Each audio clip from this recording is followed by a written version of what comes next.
क्या करोगे तुम? क्या औकात है तुम्हारी?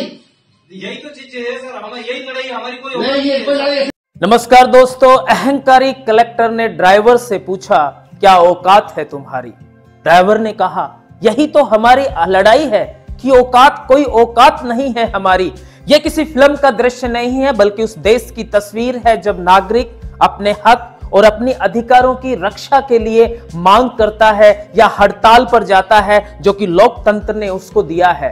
तब भाजपा के लोग, ये संघी नेता, साथ में इनके अहंकारी अफसर और जो ट्रोल गैंग जो सोशल मीडिया पे चल रही है वो, और साथ ही साथ फल फूल रही गोदी मीडिया के द्वारा उस समय उनकी औकात पूछी जाती है।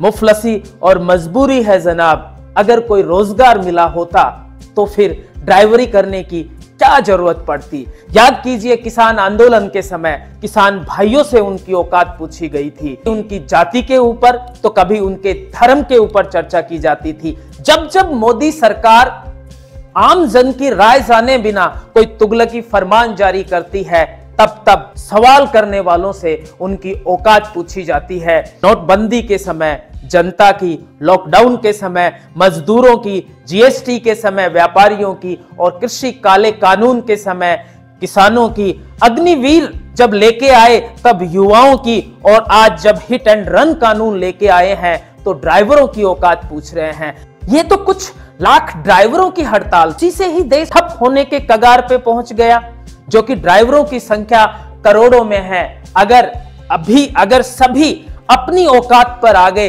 तो समझ लेना देश का क्या होगा, इस व्यवस्था का क्या होगा। अगर ड्राइवर कौम की औकात जाननी है तो कलेक्टर साहब गृह मंत्री जी से पूछिए, जो कानून पर चर्चा करने के लिए वो मजबूर हो गए। कलेक्टर साहब, आपको पता नहीं है आपके घर में जो दूध, रोटी और जो सब्जी आती है वो इन ड्राइवर भाइयों की वजह से आती है। याद कीजिए वो कोरोना काल जब लोग अपने घर में बैठे थे तब इसी ड्राइवर कौम ने जरूरत के सामान से लेकर के अस्पतालों तक दवाई और ऑक्सीजन पहुंचाया था। बिना प्रभावित वर्ग से चर्चा और विपक्ष के संवाद के कानून बनाने की जो जिद लोकतंत्र की आत्मा पर एक निरंतर प्रहार है। जब 150 से अधिक सांसद निलंबित थे तब संसद में शहंशाह ने भारतीय अर्थव्यवस्था की रीढ़ अर्थात इन ड्राइवर्स के विरुद्ध एक ऐसा कानून बनाया जिसके परिणाम बहुत ही घातक हो सकते हैं। ये जो ड्राइवर कौम है इनकी सीमित कमाई है, ये मेहनती वर्ग है। सीमित कमाई वाले इस मेहनती वर्ग को कानूनी भट्टी में झोंकना उनके जीवन को पूरी तरीके से प्रभावित कर सकता है, और साथ ही साथ इस कानून का जो दुरुपयोग है वो संगठित भ्रष्टाचार का एक नया रूप ले सकता है। लोकतंत्र को चाबुक से चलाने वाली सरकार, शहंशाह के फरमान और न्याय के बीच में फर्क जरूर महसूस होना चाहिए। समय का चक्र चल रहा है। पहले जिस तरीके से अल्पसंख्यक वर्ग को निशाना बनाया गया अर्थात मुसलमान, उसके पश्चात में किसान, फिर बाद में आए अग्निवीर योजना के नाम पे जवान, फिर पहलवान, अब ड्राइवर आ चुके हैं। यानी कि आप धैर्य रखिए, नंबर सबका आना है, अपनी बारी का इंतजार कीजिए। मोदी जी को कौन समझाए कि तुम्हारे काले कानून के लिए उनके पास देने को अगर 10 लाख रुपए होते तो वो भला ड्राइवरी क्यों करते। कोई भी ड्राइवर अपनी मर्जी से कभी एक्सीडेंट नहीं करता। हर कोई जो ड्राइवर है या हर कोई गाड़ी नहीं होता जिसने सरेआम किसानों की हत्या की थी। वैसे भी विगत 10 वर्षों से आपने इस तरीके का माहौल तैयार कर दिया है। एक नया भीड़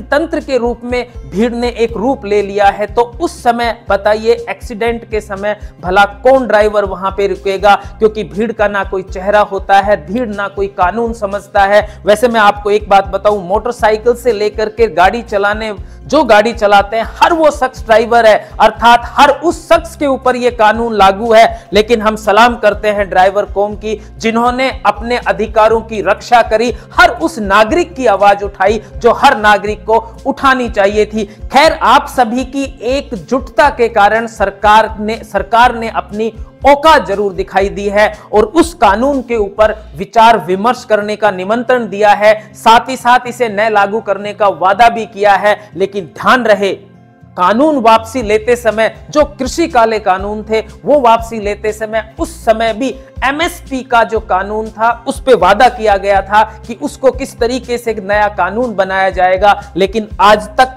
किसान भाई इंतजार कर रहे हैं उस नए कानून को लेकर के, उस एमएसपी कानून को लेकर के। दो बड़े सेठों की पूर्ति करने के लिए, या यूं कहें कि उन दो बड़े सेठों के लिए किसी भी वादे को ये जुमलों में परिवर्तित कर सकते हैं। यही इन शहंशाह की फितरत है।